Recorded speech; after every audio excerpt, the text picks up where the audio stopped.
کوئی حافظ اگر تراویح پڑھانے کی اجرت طے کر کے آتا ہے تو پڑھانا بھی اس کا حرام ہے اور سننے والے بھی حرام کام کر رہے ہیں. اور میرے آقا صلی اللہ علیہ وسلم کی حدیث پاک ہے کہ ایسا بندہ جو دین کا علم اس لیے حاصل کرتا ہے کہ اسے کچھ دنیا مل جائے، اسے کچھ پیسے مل جائیں، مال مل جائے. حضور اکرم صلی اللہ علیہ وسلم فرماتے ہیں ایسے شخص کو دین کا علم سکھانا خنزیر کے گلے میں موتیوں کا ہار ڈالنے کے برابر ہے. کئی انبیاء کرام ایسے آئے جب وہ اپنی امتوں کے پاس تبلیغ کرتے ہیں تو ان کی امتیں انہیں جھٹلاتی تھیں، ان کا انکار کرتیں. حضرت نوح علیہ السلام کی قوم نے ان کو جھٹلایا. کذبت قوم نوح المرسلین. حضرت نوح علیہ السلام کی قوم نے جھٹلایا، حضرت لوط علیہ السلام کی قوم نے جھٹلایا، اور حضرت ہود علیہ السلام کی قوم نے جھٹلایا، حضرت شعیب علیہ السلام کی قوم نے جھٹلایا، صالح علیہ السلام کی قوم نے جھٹلایا. لیکن سب کے جواب میں جو انبیاء اکرام کہا کرتے تھے وہ بہت اہم بات ہے. وہ یہ کہا کرتے تھے وما اسألکم علیہ من اجر ان اجری الا علی رب العالمین. لوگوں میں تم سے یہ تبلیغ کے معاملے میں اجرت نہیں طلب کرتا، میری اجرت میرے رب العالمین کے پاس ہے. ہونا یہی چاہیے کہ جو دین کی تبلیغ کرے وہ لوگوں سے توقع بھی نہ رکھے، لوگوں سے امید بھی نہ رکھے کہ لوگ مجھے کیا دیں گے. حقیقت دیکھا جائے تو لوگ دین کی تبلیغ کے اجرت میں کیا دے سکتے ہیں؟ کیا یہ پیسے اور سکے دین کی اجرت بن سکتے ہیں؟ کیا یہ قرآن پاک کا معاوضہ بن سکتے ہیں؟ علماء ذوی الاحترام اور خصوصاً دعات کو یہی چاہیے کہ انبیاء اکرام کی سنت پر عمل کریں، اپنی اجرت اور اپنا اجر اللہ کی بارگاہ میں لینے کی تمنا رکھیں.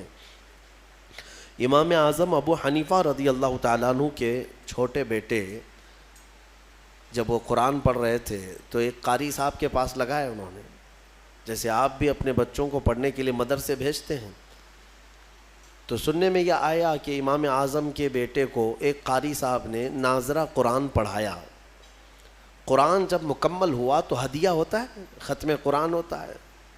بچوں کے لیے بھی خوشی کا دن، استاد کے لیے بھی خوشی کا دن.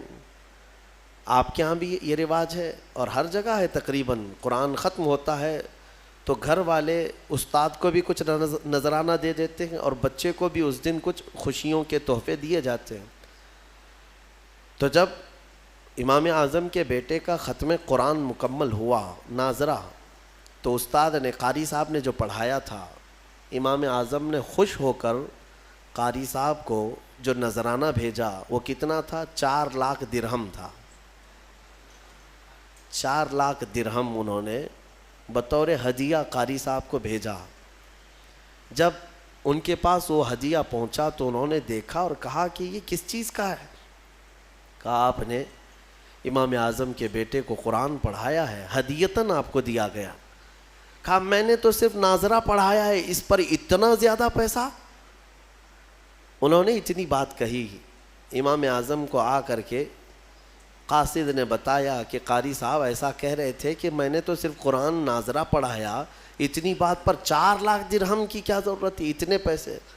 امام اعظم نے سنا اور اس کے بعد اپنے بیٹے کو بلایا اور کہا بیٹا کل سے تو اس استاد کے پاس قرآن نہیں پڑھے گا، وہ قرآن پڑھانے کے لائق نہیں ہے. کہا کیوں؟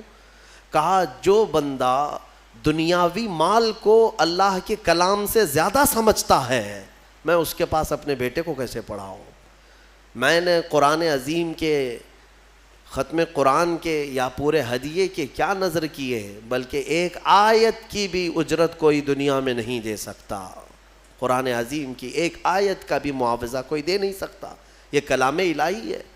ہاں بہرحال نظر ہدیہ یہ قبول کرنا جائز ہے، سنت ہے، لیکن مطالبہ کرنا یہ جائز نہیں ہے. ان چیزوں پر مطالبہ کرنا، ڈیمانڈ کرنا یہ جائز نہیں ہے، چاہے وہ قرآن عظیم تراویح کا بھی ہو. صاف فقہائے کرام نے لکھا ہے کہ کوئی حافظ اگر تراویح پڑھانے کی اجرت طے کر کے آتا ہے تو پڑھانا بھی اس کا حرام ہے اور سننے والے بھی حرام کام کر رہے ہیں. یہ کوئی ڈیلنگ نہیں ہوتی ہے قرآن عظیم کی. ہاں ختم قرآن وہ بغیر اجرت کے یا بغیر کوئی نذرانہ طے کیے آیا تراویح پڑھایا ہے, لوگوں نے خوشیوں میں اسے ہدیہ اور نذر پیش کیا تو بالکل جائز ہے, لیکن مطالبہ کرنا ناجائز ہے. اس زمانے میں بہت کچھ ان خرافات میں مبتلا حفاظ ہیں جو پیسوں کے بھاؤ تاؤ کرتے ہوئے تراویح کو طے کرتے ہیں. بلکہ میں نے شہروں میں ایسے بھی دیکھا کہ بڑے شہروں میں 10 دن کی تراویح 7 دن کی تراویح ایک الگ نکالا ہوا ہے. 10 دن میں تراویح ختم, 10 دن میں ایک قرآن ختم کر کے وہ حافظ پھر دوسرے 10 دن کہیں اور تلاش کرتا ہے. بعض لوگوں کا حال تو یہ ہے کہ ایک بار مسجد میں پڑھا رہے ہیں اور ایک بار کہیں اور بھی پڑھا رہے ہیں اسی دن ایٹ اے ٹائم 2 مرتبہ تراویح, تاکہ ادھر بھی ملے ادھر بھی ملے. لوگوں کی نماز خراب کرنا, لوگوں کی نماز کو ضائع کرنا اور اس طرح حرص رکھنا یہ ناجائز ہے. میرے عزیزو, انبیاء اکرام علیہم السلام کی زبانوں سے جو یہ نکلے ہیں الفاظ, یہ آج 19ویں پارے میں ہم نے کثرت سے اس کو بار بار تلاوت کیا ہے, تکرار آئی ہے ایک آیت کی, وما اسألکم علیہ من اجر ان اجری الا علی رب العالمین. میں لوگوں تم سے اس بارے میں اجرت نہیں طلب کرتا, میری اجرت تو رب العالمین کے پاس ہے. یہ سارے نبیوں نے یہی کہا, چاہے وہ نوح علیہ السلام ہو, لوط علیہ السلام ہو, ہود علیہ السلام ہو, صالح علیہ السلام ہو, یہ شعیب علیہ السلام ہو, سبوں نے یہی کہا ہے. حتیٰ کہ میرے آقا صلی اللہ تعالیٰ علیہ وسلم بھی, ان کی بھی یہی فرامین تھے, قل لا اسألکم علیہ اجرا الا المودۃ فی القربى. اللہ تعالیٰ فرماتا ہے اپنے رسول سے, اے رسول آپ فرما دیں میں نے تمہیں جو دین دیا, ایمان کی دولت تمہارے قریب لایا, اس پر میں تم سے اجرت نہیں مانگتا مگر یہ کہ میرے اہل بیت سے محبت کرو, بس اتنی سی بات ہے. تو انبیاء اکرام کبھی اجرت نہیں طلب کرتے اور نہ ہی ان کی کوئی اجرت دے سکتا. اسی لیے جو علماء نائب انبیاء کہلاتے ہیں انہیں بھی اس روش پر چلنا چاہیے, اسی روش پر رہیں.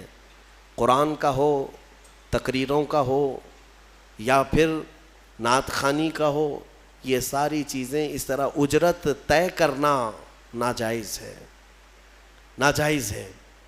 دین بیچنا, امام غزالی رحمۃ اللہ تعالیٰ علیہ نے لکھا ہے کہ وہ عالم جو کسی دنیا داروں کی محفل میں جاتا ہے اس لیے کہ تھوڑا دین ان کو دوں گا تو وہاں سے پیسے ملیں گے, وہاں سے پیسے ملیں گے, کسی دنیا دار کے پاس جاتا ہے تو امام غزالی فرماتے ہیں وہ عالم اس مکھی سے زیادہ غلیظ ہے جو پخانے پر بیٹھتی ہے, اس مکھی سے زیادہ غلیظ ہے کہ اس نے دین کو دنیا داروں کے سامنے بیچنے کی غرض سے حاصل کیا. اور میرے آقا صلی اللہ علیہ وسلم کی حدیث پاک ہے کہ ایسا بندہ جو دین کا علم اس لیے حاصل کرتا ہے کہ اسے کچھ دنیا مل جائے, اسے کچھ پیسے مل جائیں, مال مل جائے. حضور اکرم صلی اللہ علیہ وسلم فرماتے ہیں ایسے شخص کو دین کا علم سکھانا خنزیر کے گلے میں موتیوں کا ہار ڈالنے کے برابر ہے. خنزیر کے گلے میں موتیوں کا ہار ڈالنے کے برابر ہے, کیونکہ خنزیر غلیظ جانور ہے اور اس کے گلے میں موتیوں کا ہار ڈال دیں تو وہ خوبصورت نہیں بنتا. اسی طرح دنیا دار کو جو صرف مال کی ہوس میں رہتا ہے, دین کا علم سکھانا ایسی ہی ہے, فطرت غلیظ ہے, وہ دین کو لے کر کرے گا کیا, بیچے گا. اللہ تبارک و تعالیٰ اس طرح کی حرص سے ہمیں محفوظ رکھے, ہوس سے محفوظ فرمائے, اور اللہ تبارک و تعالیٰ آخری دم تک ہمیں اس کے دین کی خدمت اس کی رضا کے لیے کرنے کی توفیق عطا فرمائے.